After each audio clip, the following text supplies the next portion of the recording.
has credible intelligence that India intends carrying out military action against Pakistan in the next 24 to 36 hours on the pretext of baseless and concocted allegations of involvement in the Pahalgam incident. India's self-assumed hubristic role of judge, jury, and executioner in the region is reckless and vehemently rejected. Pakistan open-heartedly offered a credible, transparent, and independent investigation by a neutral commission of experts to ascertain the truth. That was Pakistan's Federal Minister for Information and Broadcasting, Atullah Tarar, speaking about an Indian assault on Pakistan's sovereign territory, supposedly, which could happen in the next day or so.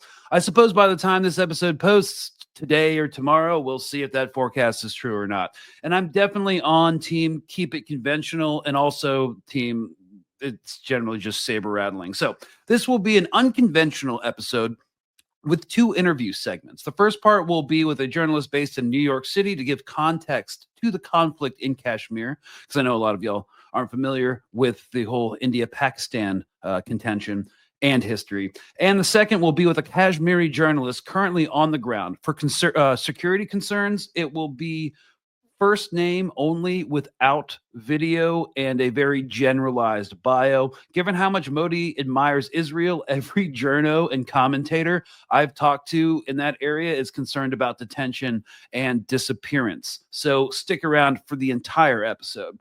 And speaking of teams, I love India. I have many Indian friends. I lived for a time in Maharashtra, and I'm going back to Goa and the Tamil Nadu in the winter.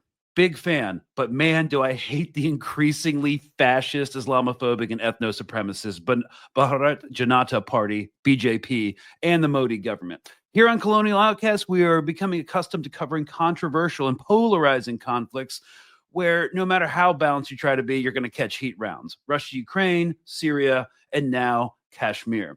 I know many of you are not familiar with that and why it matters to you personally, but I'll say this, and this is my boilerplate perspective. Palestine has been occupied by Israel since 1948.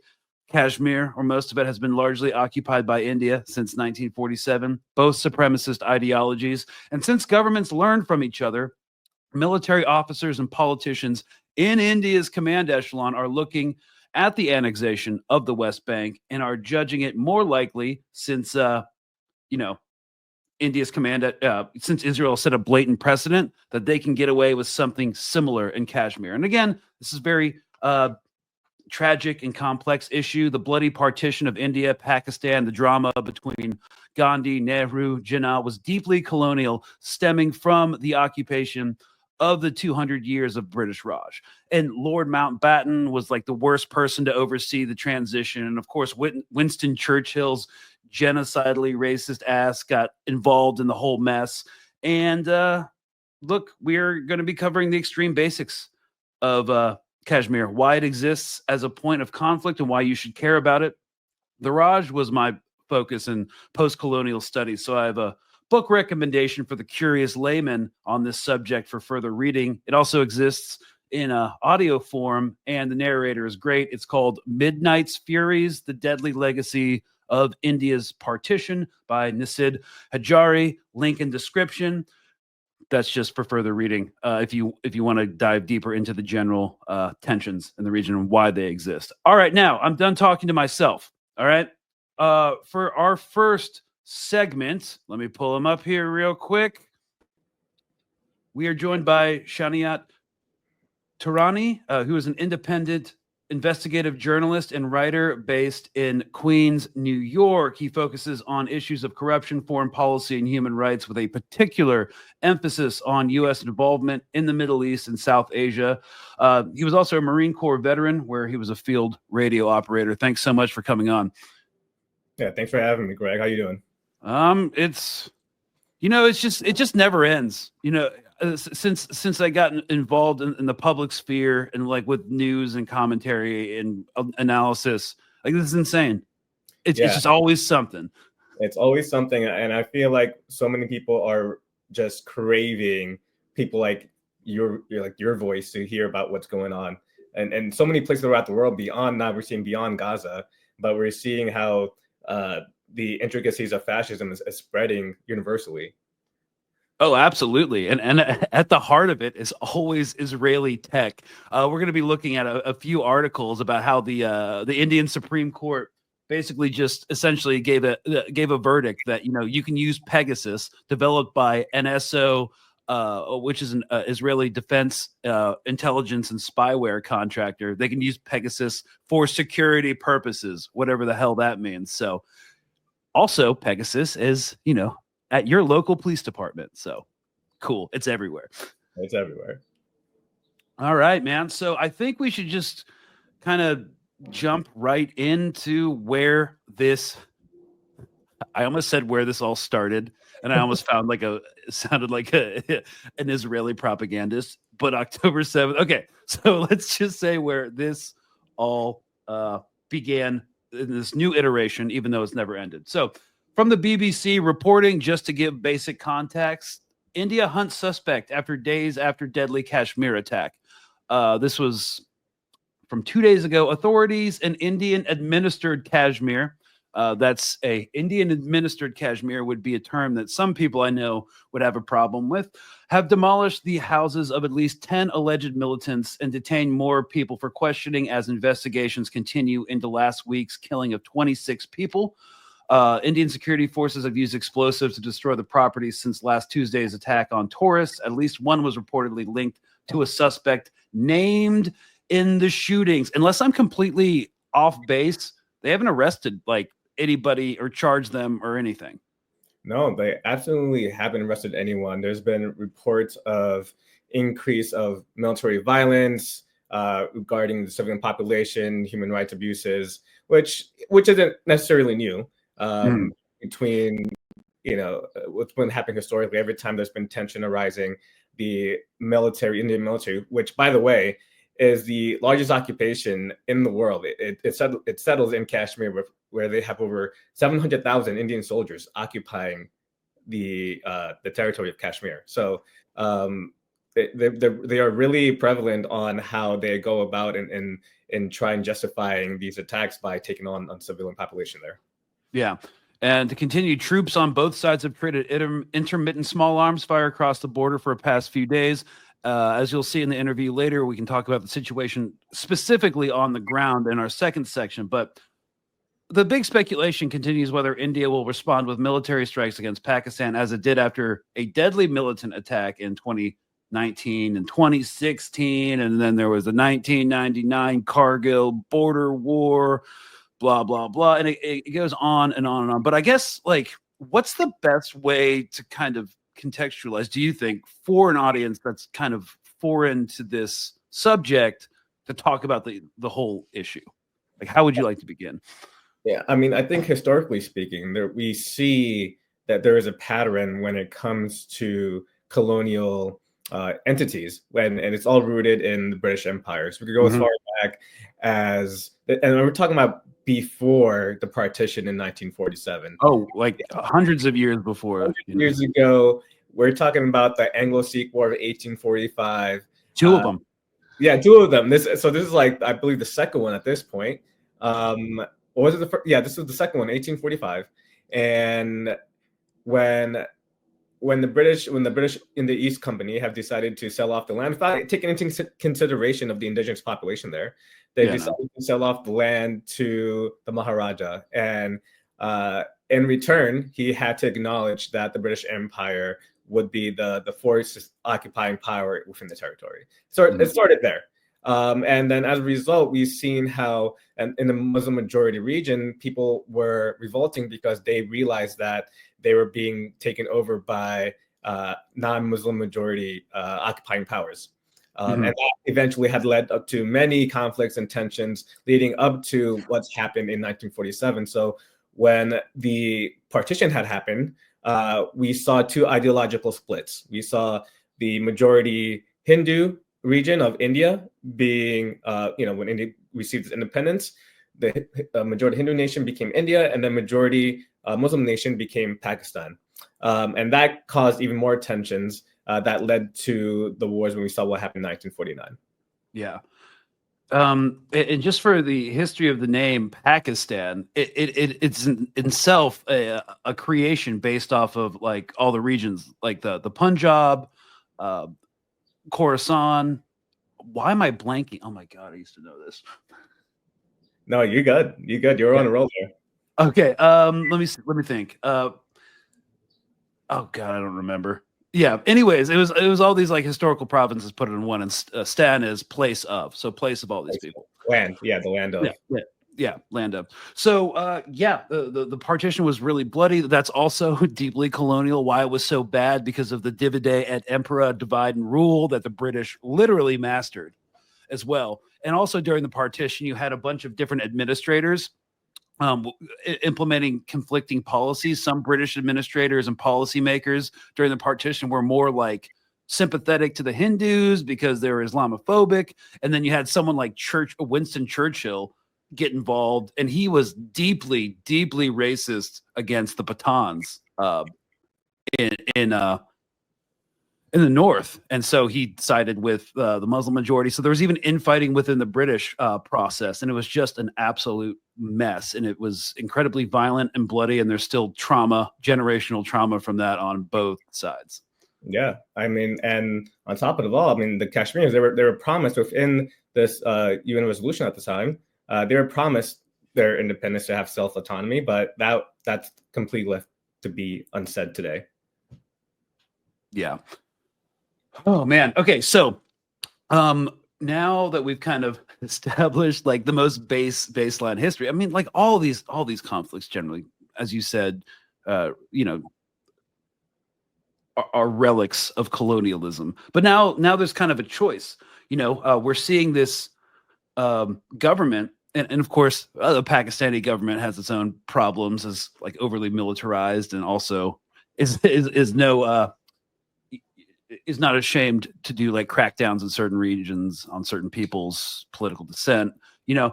But I think what we're seeing, the most like warlike, jingoistic rhetoric about this thing, and of course they believe that they were attacked, and of course the attack itself is really bizarre. But yeah, I think a lot of this more warmongering language is definitely coming from the Modi government, which is no surprise to anybody who knows anything about the region. Yeah, no, absolutely. I mean, you know, it's, I think they've, you know, both Pakistan and India, they've had this claim, and in my personal opinion, from what I've seen and the other journalists I've talked to, what it boils down to is the Indus water treaty, and I'm sure we'll get into that.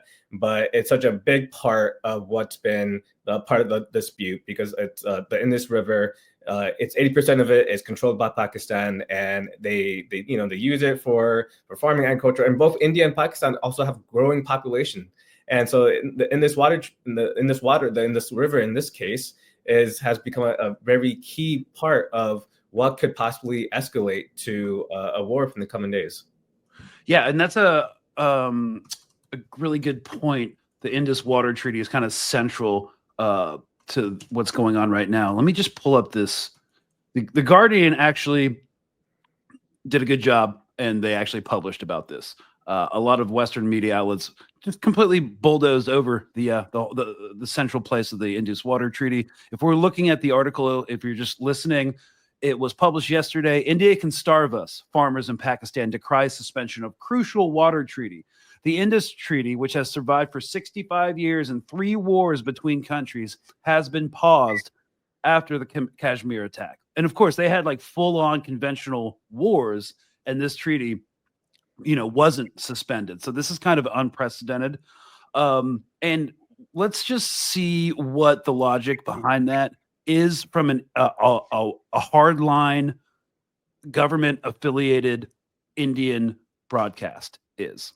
Shivani for more details on that story. Shivani, just get us up to speed with the discussion around the Indus Waters Treaty, and of course the manner in which suspension of trade with Pakistan in many ways is pressurizing Pakistan's fragile economy already. The thing is, they don't mention that like neither country is in an economic position to actually go to war, but They would never say that about the robustness of the economy of the world's largest democracy.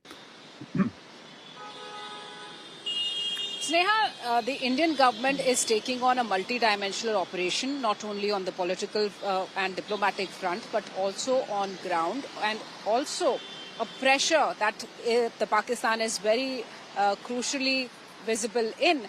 And after the first CCS, remember, after the Pahalgam attack on 22nd of April, there were multiple decisions that were taken and announced by the MEA, in which one of them was not only cancelling the visas, but also putting the Indus Treaty in abeyance. And that has impacted Pakistan, even with the fact that nothing has happened on ground, but still Pakistan is impacted badly. It is shattered with all these decisions, and every day there are deliberations going on in India. There are considerations of further more such diplomatic action against Pakistan, closing the airspace, not allowing the ships to port at Indian areas, and much more. So Pakistan seems to be in jitters because already it is finding and tasting the impact of this decision, the harsh hitting decisions by the Indian government, and also how on global front a number of countries have stood by India.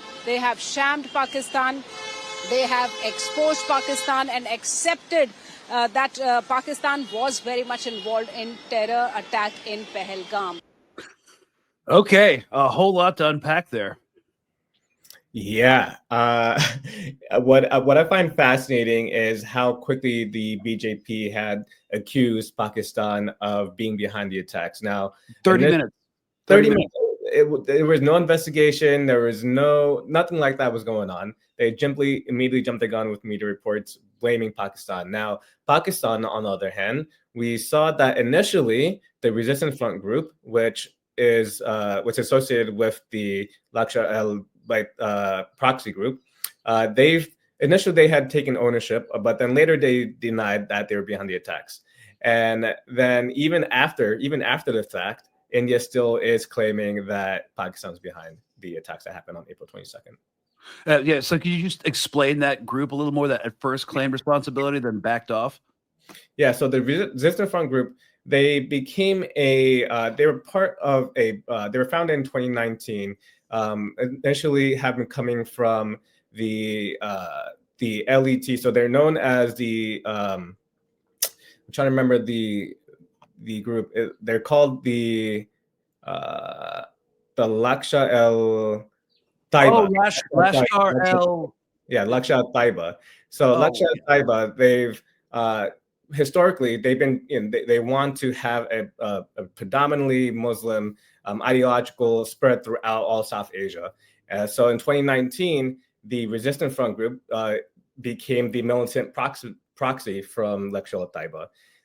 So initially, the group has been behind attacks in 2014 over the last several years, and there were reports that they might have been the main assailants behind what happened on April 22nd, but then not even a day after, they denied any claims. And Pakistan, on their part, have stated, according to the minister, that they were going to conduct an independent investigation onto what had happened that day.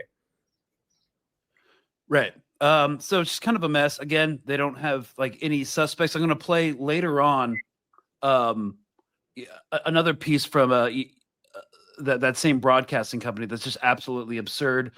They say that one of the gunman's names was Musa, and they have a sketch of him. It's like a sketch artist did a really crappy sketch, and that's like really all the evidence that they're providing. Mm-hmm. Now, in the meantime, I don't think we'll exactly know what happened.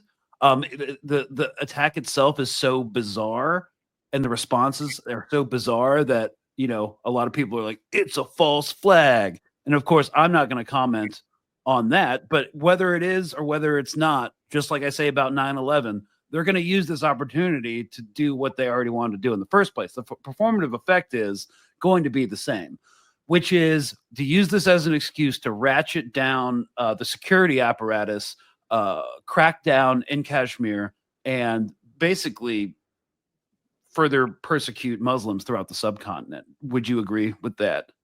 No, I agree.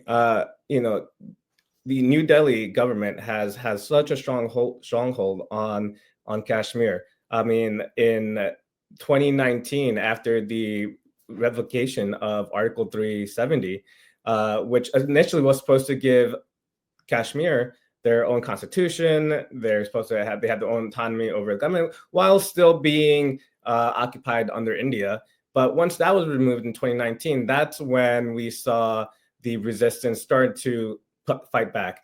And there's been more repression as a result of Muslim rights being taken away. So we saw over the last few years under the BJP government of how policies have taken effect against non-Hindu majorities. So, we're talking about the Citizenship Amendment, which was enacted in 2019, which is right around the time the revocation of 370 had happened, which initially would only allow citizenship to any other group besides non-Muslim refugees. And there's been a lot of any other non-Muslim refugees but Muslims, which India was accused of. They were accused of religious discrimination. And then shortly afterwards, we have the Uniform Civil Code. The BJP, they advocated for a uniform civil code to replace personal laws based on religious customs, which critics argued that could infringe on the rights of religious minorities, which Muslims have faced in India. So we see how the BJP, they've also taken their settlement program, which is oddly funny because it's very similar to what's happening in Gaza in the West Bank, where India feels like they can and have the right to take their Hindu majority population and settle them into Kashmir. So they're trying to turn Kashmir, which is a majority Muslim population, into a majority Hindu population. Essentially, is spreading the Hindu ideology.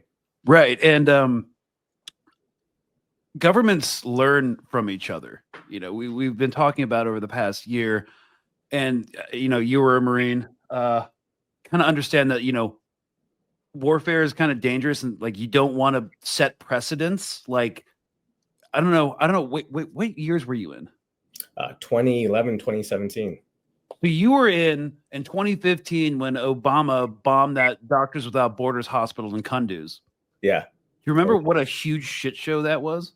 It was it was insane, and yet there was no accountability for that to this day. Right, but there was like media outrage that they had to even do a cover up, right? Yeah. Now bombing hospitals is a dime a dozen. It's like whatever, because the precedent has now been set that that's what you can do in war.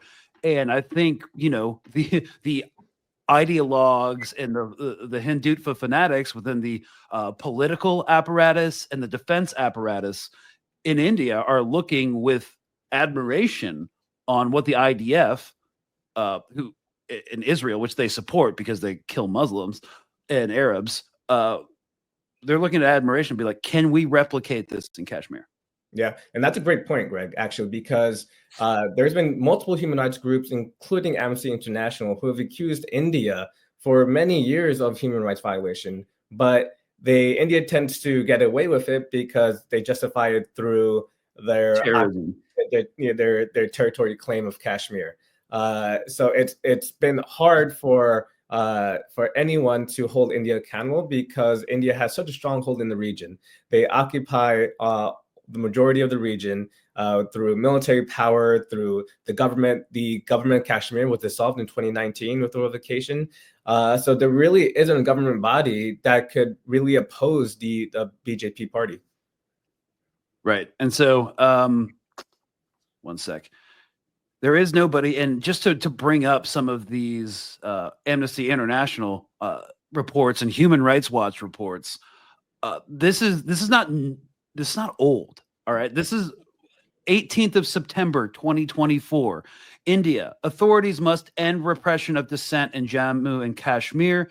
To just quote something, the authorities escalating repression of human rights after India revoked the special autonomous status of the region has resulted in arbitrary detentions, passports being revoked, the creation of opaque no-fly lists, the denial of entry into India, and arbitrary cancellations of overseas citizenship of India, OCI status. and affected those with Indian and non-Indian citizenship speaking out against the repression. I quote the Indian. So basically, this is why the journalist who's coming on for the second segment, and of course they're targeting press, obviously. This is why he's not using his voice or like essentially real name. So, yeah, I mean that's we're seeing how at this point Israel has set the precedent that human rights or the protection of anyone, medical workers, journalists they're all considered as part of the continuing casualties. It's justifiable in their eyes. Yeah, and they're doing some very IDF. So I don't want to talk about specifics, but they're arresting men and boys on suspicion charges, and then demolishing their homes with bulldozers, which has been going on, but now it's been really ramping up, and then displacing all the women and children. Yeah, and over the years, many Kashmiris have disappeared. There's also unmarked graves behind the mountains, and I believe up to date, you could fact check this later, but I think over 8,000 people have disappeared up to today. Yeah. So, what do you see as someone who's observed the border conflict for a long time? How do you see this playing out? Like, the suspension of the Indus Treaty, kind of unprecedented, but beyond that, like, what's new? That propaganda piece that we just watched from India Today, they're like, we've hit them with crippling economic sanctions. The world accepts that, they're behind this act of terror. I mean, there's no accountability for what they do. Their proxies in Balochistan, like pretty much anything that happens there, has their fingerprints on it, and everybody kind of knows that. There is a there's a bilateral destabilization effort, but they have the most jingoistic rhetoric for sure. The Modi government. Do you see anything happening? Yeah, I mean, I think the next 24 hours will be really telling. We see the actors in the region pretty much be on edge and ready. While I don't think Pakistan in this case could really afford to get into a war with India at this time, they do have their own issues that they want to resolve with Afghanistan. So that's another issue that needs to be talked about. There's also the role of the U.S. here, which is different when it comes to Palestine, where Marco Rubio doesn't want they're coming in to kind of be the peacemaker here. So I do think that while there will be tension on the border, we won't know until the next 36 hours at the least if there will be any clashes at the border. And if Pakistan does, I do believe that there could be an independent investigation done that could at least possibly delay any armed conflict at the border. But that's it'll be really telling to see what would happen. I'd be surprised if a war was to break out for the next 2 days, to be honest. Yeah. But then again, they already kind of have a pretty big mobilization and troops already staged in Kashmir, as you brought up. It's like the world's largest occupation. Yeah. So that's one thing I didn't think to talk about. You brought it, and I'm looking at the map here for the audience in case you don't know. South, west, and Central Asia. Kashmir, Jammu and Kashmir, right here. Then directly west is the capital of Pakistan, Islamabad. Then you go through Peshawar into Jalalabad through the Khyber Pass, and that's into Afghanistan. So could you explain what their concerns with Afghanistan are at this time from a Pakistani governmental position? Yeah, from the Pakistani government position. So if you go to there's been disputes about the border along Jalalabad and Bashtunar. There's been disputes over that border for centuries. Yeah. So there's been militant groups who've gone back and forth actually fighting along the border, and it's been increasing over the years, especially with the weakening of and still the presence of Al Qaeda still around.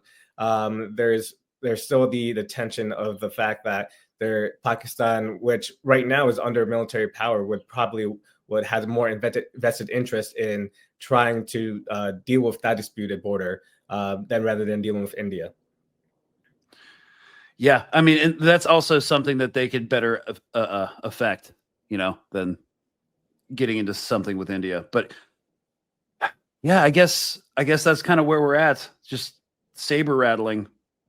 Yeah, and then we also within the map there is a territory that that China also. Yes, up here.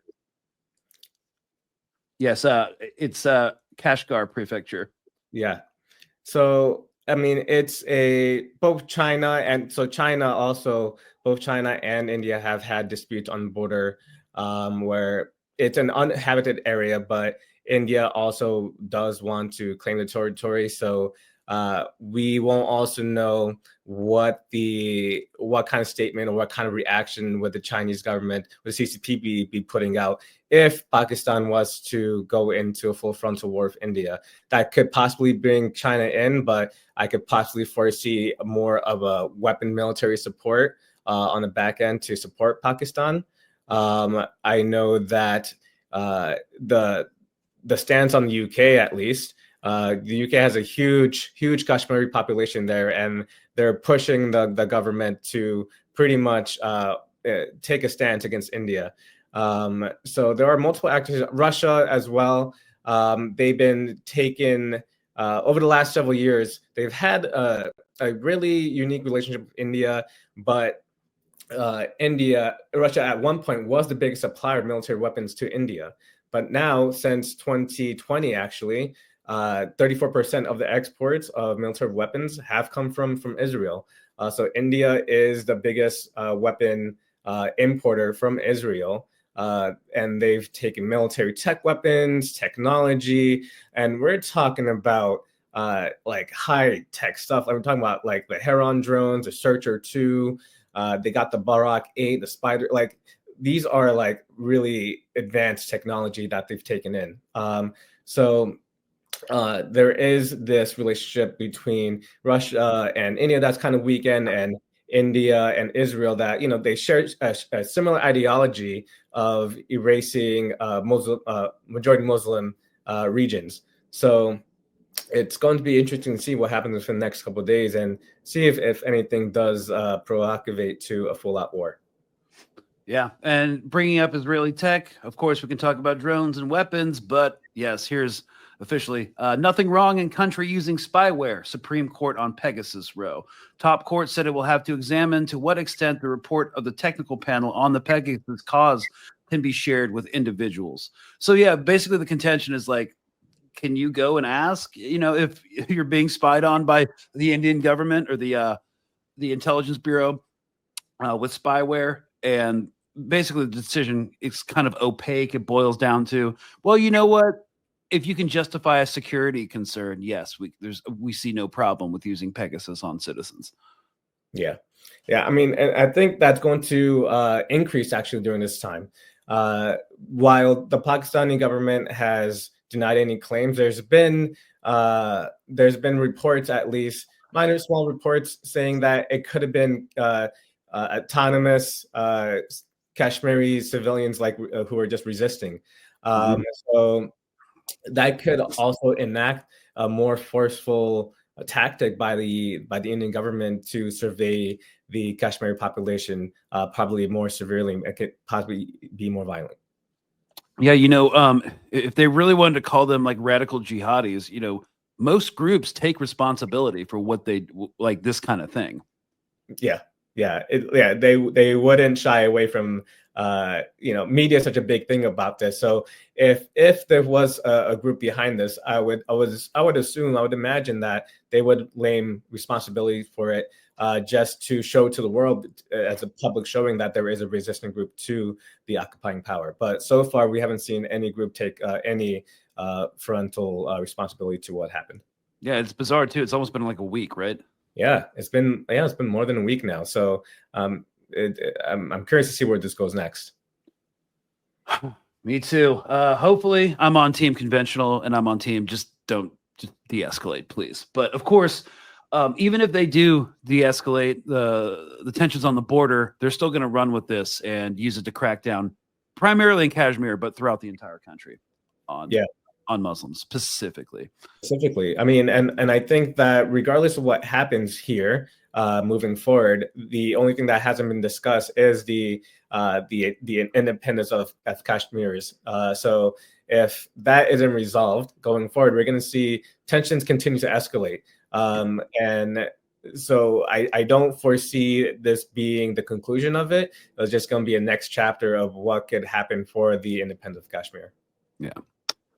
It's been since 1947. So chapter after chapter. Well, thank you so much, Shaniyat. Turari, coming to us from New York City. You want to plug anything or tell us where we can find you? Yeah, you can follow me at Shaniyat on Instagram, is where I do find most of my work there. It's SHANIYAT. And if you have any tips or for any investigations, you can find me on Signal at Shaniyat.24. Cool. And we will link those in the description. Thanks so much. It was great to have you on for the first time. Appreciate it, man. Appreciate you, Greg. Thank you so much. All right. Awesome, guys. We are going to move on to the next section. Stay tuned. Pause it. Take a drink of water. And we'll see you in like 2 seconds. Literally 2 seconds. Cheers, y'all. All right, y'all, for our second segment, coming to us from the exact region under discussion, we are joined by Zafar, a Kashmiri journalist based in New Delhi, India. He reports on politics, culture, human rights, tech, and the economy for local as well as international publications. Some of those publications and outlets I have also been on. Sorry, we have to keep things vague for now. I know it's late over there, man. Thanks so much for taking the time to come on and talk to us about the current situation on the ground. Thanks for having me, Greg. It's so good to be on your platform and talk about the situation in Kashmir. Yeah, and it's heating up. I would just like to, for context, kind of give a glimpse of a lot of the Indian media about this. This is kind of a more militant clip about the situation unfolding in Kashmir. I'm going to play it for like a minute, and then I was hoping to get your reaction to it. It's about the Paglan terrorist attack recently in Kashmir that kicked this whole thing off. Of course, we can contextualize the specifics of it earlier in the episode, but here we go.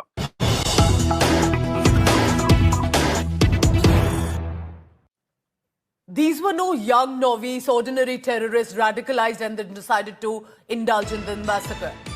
Was at least one of the Pahalgam terrorists a Pak para-commando?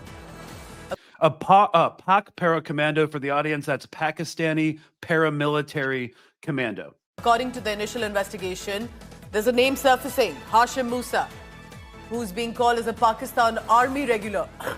Remember, with the high level of training, a battle readiness, jungle warfare on one side, and then targeted massacre as much. Pakistan appears to have sent out special force commandos. And remember, viewer, this is not a surprise. Pakistan has done it earlier as well. It has done this in 1947 when it was invading Kashmir Valley. It has done this over the past few years as well. That though they would like the world to think these are simply terrorists, radicalized, even that they deny. But there have been consistent reports that have come in that there are Pakistani army regulars of different ranks. Yeah, and so if you're just listening to the audio, they have this sketch of this what they call terrorist Musa, and that's their evidence. So Zafar, can I get your response to that kind of reporting? And yeah, just wherever you want to go with it. So when the news poured out about this, when the first news came that there has been this attack on tourists in Pahalgam, which is a beautiful meadow in south of Kashmir. It was obvious that Indian media and Indian government, the first fingers would be pointed at Pakistan. So because over the years, India has accused Pakistan of supporting violence in Kashmir by sending militants and by providing help from across the border. And there have been some evidence in the past which kind of substantiates that. So when this when this attack took place, people in media and in the government officials and in political parties, they straight away blamed Pakistan for this. And when the police officials started investigations, they released these sketches where they said that there was a group of, I think, 5 to 7, or some reports said 5, some said 7, some said 3 militants, armored men who carried out this shootout and massacred around 26 tourists. When these sketches came out, the police did not directly address any press conferences, but Indian media reported that these are they identified them as Pakistani nationals, and with support from local Kashmiris. I think they said 2 of the men, part of the group who carried out this attack. 2 of them were from Kashmir Valley, where the attack took place, and rest of them were Pakistani nationals. So this is, I think, what India Today clip that you played is referring to. But the way in which this clip is being played, and then they are also citing some unnamed, unidentified sources within the government, who they say told them that these are not just militants or mercenaries, but regular Pakistani army guys, paramilitary commandos who carried this out. But they haven't been. The reporting has been scant. There hasn't been much evidence to substantiate these claims. I don't know how they have made these claims, and then the way this news is being presented, the news around this whole episode kind of is typical of how Indian media, especially TV, the sections of Indian media, is usually jingoistic.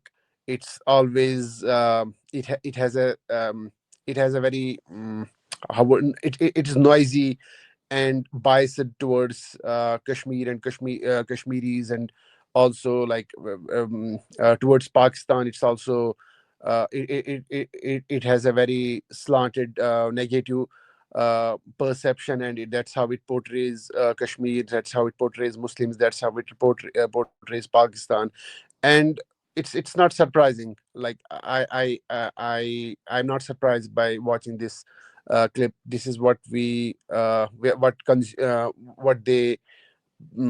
is how they present the news around these subjects, around these topics generally, and that's what Indian audiences consume, and that's what shapes up their opinion.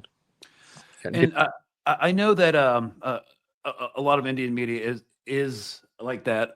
Is there any English language for the audience? Is there any English language Indian news agencies or news sources that are less biased and more trustworthy, in case they want to follow along? Yeah, Indian media is huge. Like there are so many TV channels. There are newspapers. Then there is digital media with there are news websites. I think newspapers are largely credible. They too have some level of bias and slant.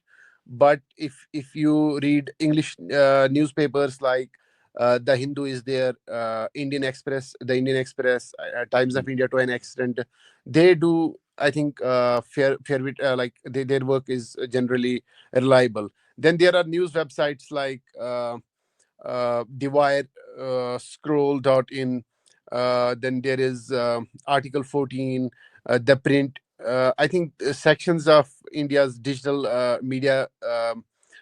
Digital media, it's reliable. They uphold the ethics and nuances of journalism, and try to present the story as it is, instead of like being too much biased towards or against one party, like towards the government or against some sections of the society, or some they try to do honest journalism. Yeah, and we'll post some links to those in the description. Okay, so going back, what exactly is the situation on the ground since this terrorist attack? Has there been I've heard there's been skirmishes between like small arms fire across the line of control, which separates Indian-controlled Kashmir from Pakistan. The Indian army and the Pakistani army shooting at their firing positions with small arms. So far, I haven't heard of any casualties. I was wondering if that was still going on. And is Okay. there a fear of this broadening into a wider conflict? So there are two dimensions, two points here, two parts to it. One is after this attack, Indian security forces, Indian police and army launched a massive, widespread crackdown in the Kashmir Valley against against the local militants and their families and their supporters and general run-up people.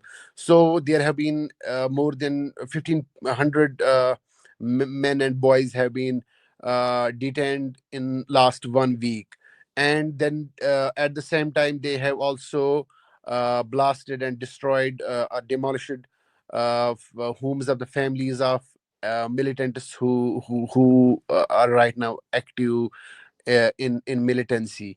So whether these militants are suspected to be part of this attack, we don't know. But what we know is that these men have left homes 2 years, 3 years ago, or a year ago, and then they are part of the militancy, but they are not like. So now the police and army, in response to this attack, have launched a massive crackdown, and they have detained ordinary civilian men who they suspect are somehow they were. That's what I was going to ask. Like, are they actually militants? Is any of this verifiable, or are they just wrapping people up? No, they are wrapping people up on the basis of suspicion that they have some sort of links with militants, like they support them or kind of do logistical work, or have some sort of sympathy towards militants. It's also a pressure tactic that they use. For example, if they detain family members of militants, it kind of creates that pressure on militants to give up arms, come back to this, and kind of it kind of is used to discourage militancy. But what is unusual this time is that they have also blasted and destroyed and demolished homes. I think around a dozen homes have been so far. I think 10 or 12, I don't remember the exact number, have been destroyed in last 1 week, and these homes belong to the families of militants. But when we interviewed these families, they said that we have nothing to do with militancy. Our son or our boys may be part of the militant groups, but we are not in touch with them. We do not encourage them. We don't support them. If army, if police, if they have to fight with militants, let them deal with them on their own. Don't come and destroy our homes. Don't come and pick our boys who have nothing to do with it. So it has created a sense of fear across Kashmir. Like there are like when we interviewed people with these families, they are very reluctant to talk. They say that they refuse to give interviews to media. They refuse to talk on camera, and then you have to kind of somehow, like, they share some bits about their pain and struggles of having to see their homes destroyed, but they said they fear reprisals. And then there is a general fear within the population that this crackdown may broaden and more people will be picked up, or more houses will be destroyed, or some other action will be taken against ordinary civilians who may or may not have links with militants. Then there is another dimension, which is Indian and Pakistani armies exchanging small arms fire on the border, or what is called a line of control here, because it's a border that divides Kashmir between the two parts, but it's like neither countries accept that the other, like they claim the whole. Pakistan says that this Kashmir entirely belongs to it or lays claim on it. Same with India. So there is a border which divides, and the two sides have, both India and Pakistan have agreed to a ceasefire some 20-30 years back. And now when tensions escalate, like as the situation is currently here, these two armies have been exchanging fire at some places, but there has been no I haven't heard of reports where there is any casualty, deaths, injuries of army of soldiers. But I think today I was reading some reports. The officials of the two armies had a phone conversation where they kind of warned each one another that stop this fighting or something, or like they kind of have tried to pacify the situation. That's one part of it. Then there is another part which is there is an anticipation that Prime Minister Narendra Modi's government in New Delhi will conduct some military action against Pakistan or militant or the alleged militant groups and in Pakistan. So in the past, when attacks took place in Kashmir of this magnitude, I think there was one attack in 2019. Indian these jets went into Pakistani territory and claimed to have conducted some strikes on militant camps. Pakistan said that their jets came into our territory, but they did not do any damage except releasing some payload. In retaliation, that time Pakistan also sent its planes and dropped some bombs and then went back. There was a dogfight in which one Indian pilot kind of somehow landed in Pakistani territory. Then he was detained for a couple of days, but that situation de-escalated. So on the same lines, people here say that Prime Minister Modi's government may have to do some military action in response to this attack in Pahalgam on tourists. There is a pressure on Modi.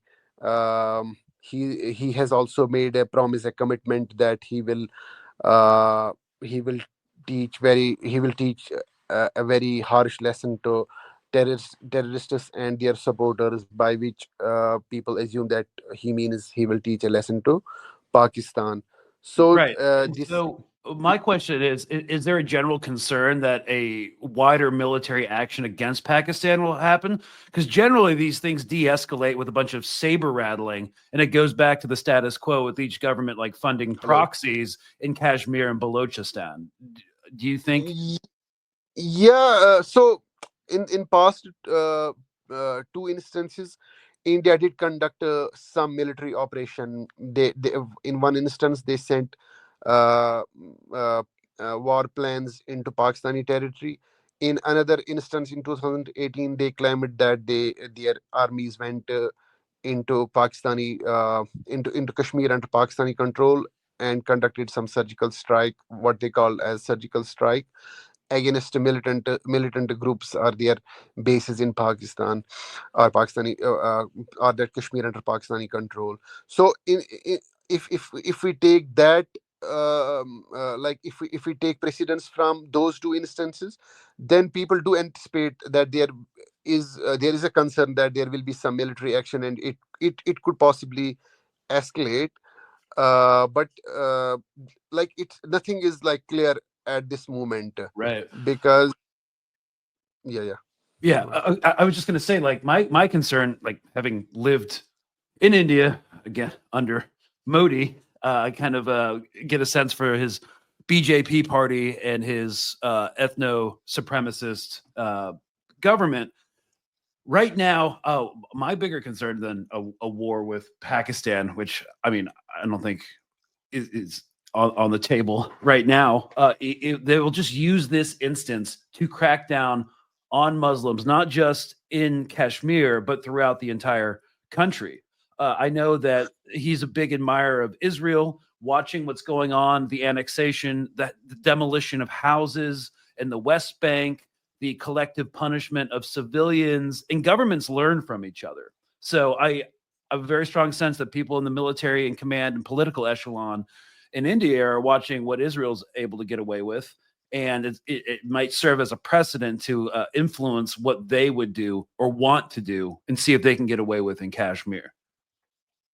So yeah, as I, as I already told you that this time the crackdown, the one of the aspects of this crackdown is that they have blasted and demolished homes of families of the militants.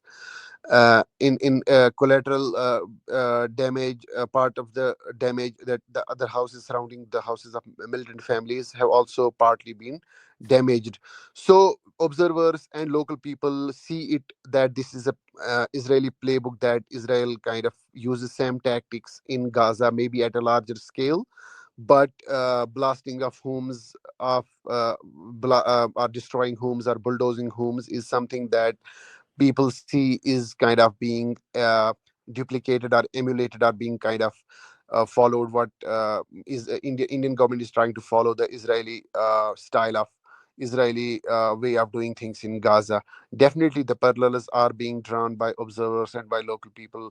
So yeah, that's one part of it. At the same time, Indian Muslims in India in last 10 years have are facing a tough time under Modi government. The extremist Hindutva extremist groups and their supporters are daily. There are every day we hear accounts of hate crimes which kind of manifest in violence, where in the form of mob lynchings or in the form of um, beatings and attacks or some sort of discrimination that Muslims face. Burning mosques. Yeah.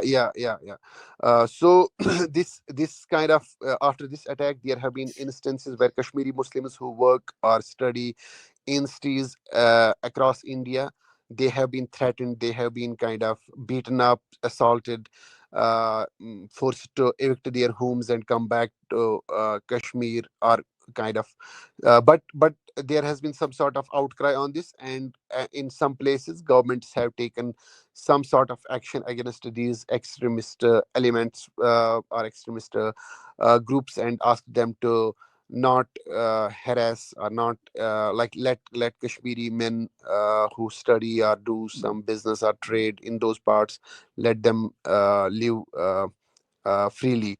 But it has kind of created an environment of fear, and families back in Kashmir are worried about the well-being of their kids or their family members who are traders or students or business people.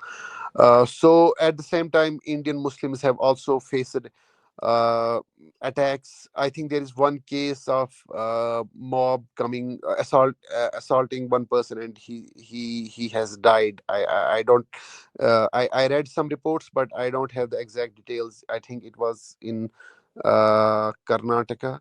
Then there is another case where Tim Hawker was going, I think, selling some fruits or something in some village, and then he was stopped from entering the village, and he was told that you are a Muslim and you Muslims are bad guys, you should not do business in our villages. So yeah, there has been an escalation of hate crimes against Muslims and Kashmiri Muslims in particular in Indian cities and states after this incident. Which is Yeah. what usually happens, but there's been kind of a new development, and of course, tied to Israel and the larger defense industrial complex that it exports throughout the world. If we look at this article coming out right now, that just came out earlier, the situation we're facing, a Pahalgam hint in top court Pegasus remarks. So, as you guys know, the Pegasus program was developed by an Israeli high-tech and espionage company, NOS. And basically, it exploits 0-day vulnerabilities in your cell phone. And once it gets into your cell phone, not even Signal can protect you, really, if it can beat the encryption. So anyways, New Delhi, the central government using spyware for national security is not wrong unless it targets civil society, the Supreme Court said today, while hearing petitions linked to the Pegasus case. The court also said details of an investigation report by its committee into the snooping allegations cannot be made public because it concerns security and sovereignty of the country. The court also mentioned that there is a need for caution due to the, quote, kind of situation we are facing, hinting at the terror attack in Kashmir. Basically, the court said anyone who suspects that he has snooped upon, sorry, this is kind of grammatically weird. The court said anyone who suspects that he was snooped upon using Pegasus spyware developed by, yes, the Israeli cyber arms company NSO Group can approach the court and get a response whether he was targeted. You won't get a response, guys.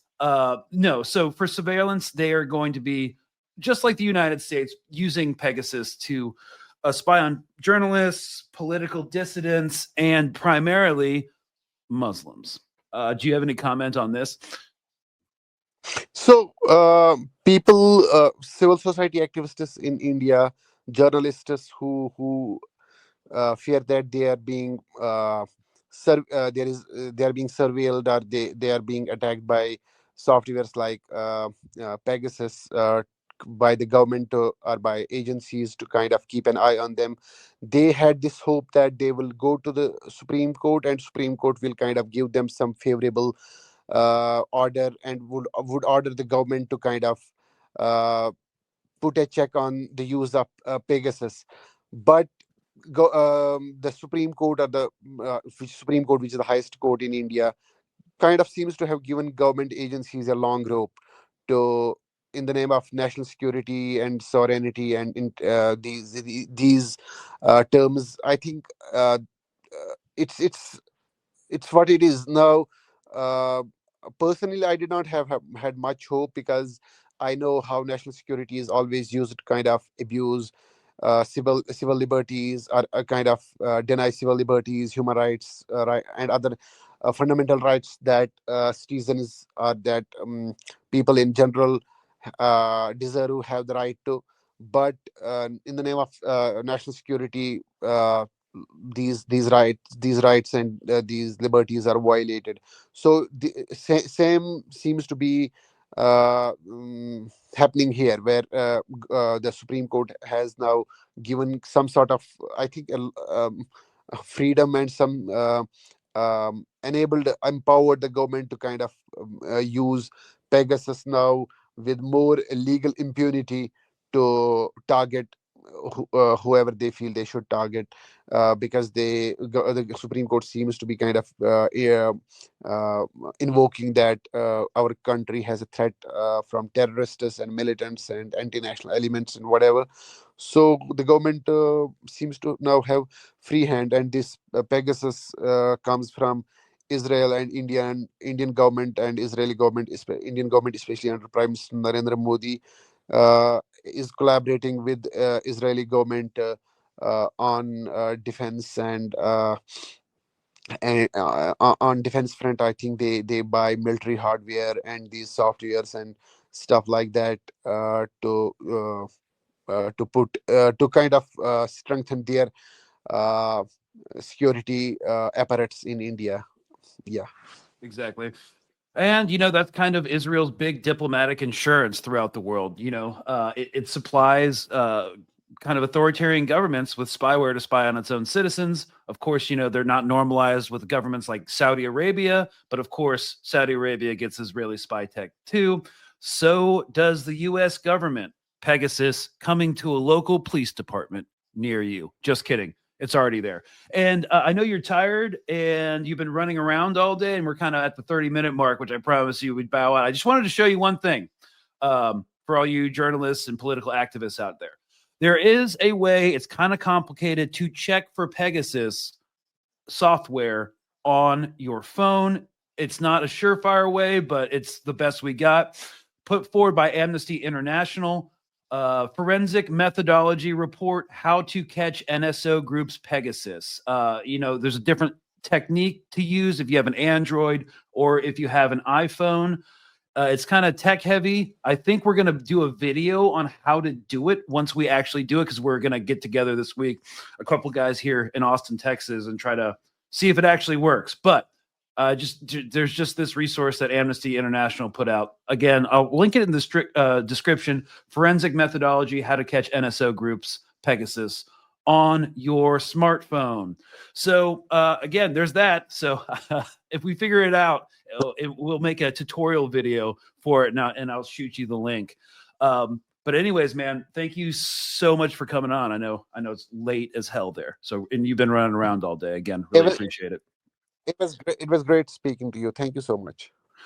All right, y'all. So that is our update on Kashmir and the wider conflict there, and of course, its connection to Israel. It seems like anytime there's an occupation or ethnic cleansing, just like what happened, on how am I blanking? Anyways, I'm also exhausted too. So again, Zafar, thank you so much for coming on, and we will see you on the next one. Cheers, y'all.